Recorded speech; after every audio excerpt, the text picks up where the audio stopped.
Have you ever come so close to exploding you could almost feel the fire in your chest? Let me take you to the day I almost let anger win. It started like any other Tuesday, but within seconds, one client's words, sharp, unfair, soaked in frustration, cut right through me. My fists clenched, my breath shortened. I was this close to saying something I knew I'd regret.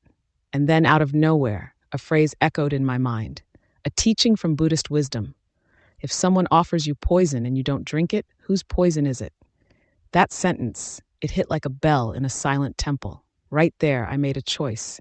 Not silence from weakness, but silence from power. I didn't react. I didn't fight. I walked away with my peace intact.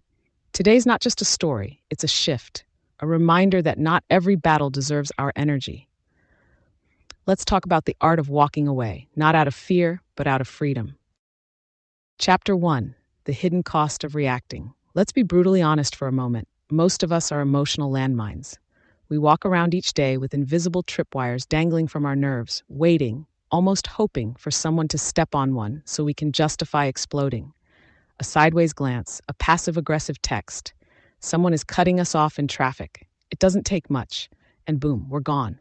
Not physically, but mentally, emotionally hijacked. I used to wear my reactivity like a badge of honor. I thought being quick to respond meant I was smart, alert, and unmesswithable. That fiery comeback, that was me proving I wouldn't be disrespected. But over time, something strange happened. I started feeling depleted. Not just tired, but soul tired. The kind of exhaustion that doesn't go away with a nap. I began noticing how much mental space I gave to pointless battles. I'd replay the same argument in my head 10 different ways, each time winning, of course, but none of it ever changed reality. I was stuck in loops. Emotional debt is piling up like interest on a bad loan. Then came the turning point. One morning, after yet another petty clash, I sat alone in silence. No distractions, no phone, just stillness. And a question floated to the surface. What am I fighting for? That question shattered me, because the answer wasn't the truth. It wasn't justice. It was my ego, my need to feel right, my craving to be acknowledged, to be seen, to be validated, even if it cost me my peace. In that moment, I realized something that Buddhist philosophy had whispered all along. Reactivity is expensive. Not in dollars, but in something far more valuable, your clarity, your energy, your presence. We spend so much of our life chasing external calm, vacations, spa days, self-care routines, while ignoring the internal chaos we fuel daily by giving attention to every insult, every comment, every provocation. But what if we didn't? What if we stopped reacting to every flicker of discomfort? What if we let small things remain small instead of inflating them into full-blown dramas? What if we trained ourselves to pause, breathe, and choose rather than instantly react? Here's what I discovered. The less I reacted, the more powerful I became. Not powerful in the way the world defines it, but powerful in my stillness, in my ability to sit in discomfort and not let it define me. That's the true hidden cost of reacting. It robs you of that stillness. It takes you away from yourself, and no win is ever worth that price. So today, ask yourself, is this worth your peace? If the answer is no, maybe it's not worth your reaction either. Chapter 2. When ego becomes the real enemy. Let's get real for a second. Why do we react so strongly when we feel disrespected? It's not just about the words someone said. It's not about the tone. It's not even about the situation. It's about what it stirs inside us. I used to think I was standing up for myself, that if I didn't clap back, I'd be letting someone get away with it. But looking back, most of the time, I wasn't protecting my values. I was protecting my ego. The ego is sneaky. It doesn't scream, I'm insecure. It whispers, don't let them talk to you like that. It masks fear with pride. It confuses being heard with being right. There's an uncomfortable truth in Buddhism. The ego is the root of much of our suffering, not because it's evil, but because it constantly seeks to defend itself. It builds identity around status, opinions, and the illusion of control. Here's what I noticed. During heated conversations, I wasn't fighting for truth. I was fighting for identity. I didn't want to be seen as weak, wrong, or irrelevant. So I'd argue longer than necessary, raise my voice higher than needed, and walk away more drained than ever. And you know the worst part? I rarely felt better afterward. But when I began sitting with this discomfort, instead of reacting to it, I started seeing the ego's tricks. It made every disagreement feel like an attack on me. But not every opinion about you is a reflection of your worth. Not every insult deserves your energy. A powerful moment came when I asked myself, if my peace depends on everyone agreeing with me, how peaceful am I really? The ego needs external validation to feel stable, but the soul, your true self, thrives in silence, in stillness, in non-reaction. Now, I don't always get it right. I still feel the sting when someone disrespects me. But now, instead of letting ego take the wheel, I let awareness speak first. I pause. I ask, is this my pride talking, or is there something worth responding to? Because real strength is not needing the last word. Real confidence is knowing who you are without having to prove it every time someone challenges you. And maybe that's the ultimate practice, letting your peace be louder than your pride. Chapter 3. Discovering the power of silence. Silence used to scare me. When things got tense, my instinct was to fill the space, defend, explain, justify. I thought silence meant weakness, that if I didn't speak, they'd think I was guilty, or worse, indifferent. But then I came across a Zen story that changed everything. A monk was publicly insulted by a stranger. Instead of reacting, he simply bowed and said, "Thank you for reminding me how much work I still have to do." At first, I thought it was just poetic nonsense. But as I sat with it, I realized that the monk wasn't avoiding the insult. He was transforming it. That's the power of silence. It doesn't mean you have nothing to say. It means you don't give your voice to things unworthy of your energy. Silence, when intentional, becomes a mirror. It reflects the other person's state without feeding into it. It gives you space to breathe, to think, to choose, not react. In my own life, I began using silence like a shield, not as avoidance, but as alignment. When someone came at me sideways, I didn't swing back. I'd pause. I'd breathe. I'd ask, if I respond right now, will I regret it later? Almost always the answer was yes. We often confuse speaking with strength, but sometimes silence speaks louder than any defense ever could. It says, I value my peace more than this momentary power struggle. Silence also taught me humility. There were times I stayed quiet and later realized I had misunderstood, and thank Buddha I hadn't spoken, because I would have made it worse. The more I practiced intentional silence, the more power I felt returning to me. Not control over others, but control over myself. And that's the essence of mindful living, not silencing others, but silencing your chaos long enough to hear your wisdom. Chapter 4. The difference between weakness and wisdom. Let's address the stereotype head-on. We live in a culture that celebrates noise. Clap back. Speak your truth. Don't let them get away with it. So when someone walks away from conflict or chooses not to react, the world often labels them as weak, passive, maybe even cowardly. But here's the truth Buddhism helped me see. Walking away isn't weakness. It's wisdom wearing shoes. There's a story in the Dhammapada about a man who cursed the Buddha to his face. The Buddha simply asked, if someone gives you a gift and you don't accept it, to whom does the gift belong? That's not cowardice. That's a level of clarity most of us can only dream of. We're taught to fight for our opinions, to defend our dignity, to stand our ground. But real dignity doesn't need defending. It radiates, and it can't be stolen unless we hand it over. Of course, this doesn't mean silence in the face of injustice. Speaking up matters, but discernment matters more. Now, before I say anything, I ask myself 3 questions. 1, is it true? 2, is it necessary? 3, is it kind? If any answer is no, I hold my tongue. And let me tell you, this has saved me from so many unnecessary regrets. Words once spoken can't be unsaid. But silence gives you space to grow, to rethink, to recalibrate. There's a deeper kind of strength in the person who can sit in discomfort without needing to dominate it. So next time someone tests your patience, just remember, you're not walking away from the fight, you're walking back to your peace. Chapter 5, Expanded, Training Your Mind Like a Muscle. We all know the routine. We hit the gym to build strength, we study to sharpen our skills, we rehearse to improve performance. But when it comes to the mind, our most vital, yet most neglected muscle, we often leave it untrained, running wild on autopilot. For a long time, I believed my thoughts were facts and my emotions were unchangeable traits. That's just how I am, I told myself. Quick to anger, prone to overthinking, constantly second-guessing. It felt like fate. But fate isn't fixed. It's often just a habit repeated enough times that we mistake it for identity. Then one day, I came across a line that shifted everything. The mind is like a wild horse. You either learn to guide it or it will drag you wherever it pleases. It hit me. I wasn't the one steering. My mind was. Every emotional spiral, every burst of defensiveness, every anxious night where my thoughts wouldn't stop spinning, that was the horse running wild, and I was just holding on for dear life. So I made a choice, not a grand declaration, just 5 quiet minutes in the morning.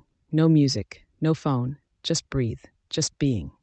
The silence wasn't peaceful at first. My mind thrashed and screamed like a child denied a toy. But I stayed, again and again and again. Soon after, I added journaling, but not the what I did today kind. Instead, I wrote about what I felt and why.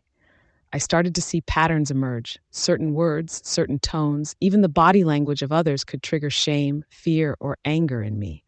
But the moment I saw the pattern, it loosened its grip. I went from being trapped inside my reactions to standing outside them, like an observer. That's when the shift happened. The same situations that used to ruin my whole day, they still came. Life didn't magically get easier, but I wasn't helpless anymore. I could feel a wave of frustration coming and pause. I could hear a critique and breathe before responding. That pause became my power. That space between impulse and action, that was my mental muscle growing. And here's the truth we don't hear enough. You don't train your mind so you can float through life untouched. You train so that when life hits hard, and it will, you don't crumble. You bend, but you don't break. You bleed, but you don't lose yourself. Strength isn't just the ability to endure pain. It's the wisdom to stop picking it up. You don't have to carry every insult, every doubt, every weight someone tries to place on your back. Training your mind is about knowing what's yours to carry and letting go of what never was. Because in the end, the strongest person in the room isn't the one who speaks the loudest. It's the one who doesn't let noise control their peace. Chapter 6, Boundaries Are Not Optional. Let me tell you a truth that took me way too long to learn. You are not responsible for everyone's access to you. I used to feel bad about ignoring messages. I'd feel obligated to answer every call, justify every decision, and show up in every argument, even the ones I didn't start. I thought that was kindness, but it wasn't kindness. It was emotional leakage. And then one day, I just broke. I realized I wasn't burned out because life was too hard. I was burned out because I had zero boundaries. That's when I heard this quote: "Boundaries aren't walls, they're gates. You get to decide what comes in." Boom. That was it. So I started building my gates. I didn't announce them on social media. I didn't make a speech. I just started saying no. Silently, peacefully, firmly. No, I'm not available for that conversation. No, I don't have the energy to explain myself right now. No, this isn't how I want to spend my day. And you know what happened? The people who truly respected me understood, and the ones who didn't, they revealed themselves. I stopped feeling guilty for choosing peace over chaos. I stopped explaining my silence. I realized I'm not a 24/7 emotional gas station. I have limits, and honoring them isn't selfish, it's sacred. One of the most powerful things you can say is, "This energy is mine. I get to protect it." Boundaries are not rejection, they're protection, and protecting your peace is the most loving thing you can do for yourself and others. Chapter 7, Real Peace Feels Boring Until You Taste It. You know what no one tells you? Peace is kind of boring, at least at first. It's not dramatic. There's no rush of adrenaline, no mic drop moment where you walk away victorious. When you first choose peace over conflict, it can feel anticlimactic. But that's because we're addicted to emotional chaos. I didn't realize it at the time, but I craved those debates, those mental showdowns, the satisfaction of the perfect comeback. It gave me a hit of energy, made me feel alive, but it also left me drained, always. Then I started doing something radical, not engaging. I let things go. I didn't reply to every jab. I stepped back from people who thrived on drama, and for a while, life felt empty. But then something unexpected happened. In that quiet, I started noticing things. I began reading again. Not scrolling, reading. I started having real conversations. I felt my creativity return, not as a flash, but as a slow, steady burn. I began remembering what joy felt like, not the loud, performative kind, but the soft, nourishing kind. That's when I realized peace doesn't entertain you, it heals you. And once you taste it, you don't want to go back. You stop chasing validation, you stop proving your point, you start living with intention. And life becomes less about winning and more about being. The real magic? It's in that quiet space where you finally have room to grow. Chapter 8, Expanded, the freedom of not needing to be right. This one didn't just shift my mindset, it untied a lifelong knot in my chest. There was a time when being misunderstood didn't just bother me, it broke me. I'd lie awake for hours after a conversation that felt off, replaying it, rewriting it, wishing I'd been quicker, clearer, stronger. The need to be understood clung to me like armor I couldn't take off, even when it weighed me down. But one day, after yet another sleepless night, I asked a question that cracked something open. What if I just let them be wrong? Just like that, everything changed.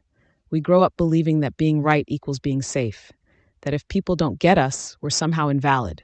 We're taught to defend our name, our reputation, our ideas, sometimes to the death of our peace. But here's the paradox. The tighter you grip the need to be right, the more fragile your inner world becomes. Because here's the truth that no one wants to say out loud. The people who misunderstand you today probably weren't listening to begin with. You don't owe everyone an explanation. You don't have to keep playing defense in conversations that feel like battles. The moment you realize that, you stop leaking your energy in all directions. There's a line I once heard that burned into my memory. The need to be right is the beginning of suffering. Why? Because the need to be right often means your identity is fragile, hanging by the thread of someone else's validation. It means your inner peace is outsourced to how others see you. And trust me, that is the most unstable place to live. But when you let go, you unlock a kind of power that can't be faked. You become rooted. You become still inside. You become free. Suddenly, you start to see arguments for what they are, not invitations, but traps. You begin to understand that silence can be louder than shouting. Choosing not to engage can be the boldest move in the room. Someone accuses you unfairly? Let them. Someone misquotes you? Smile and walk on. Someone twists your words into knots that don't even resemble the truth?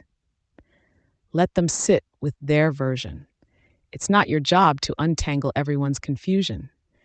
And the beautiful part, when you stop reacting, you take away their script.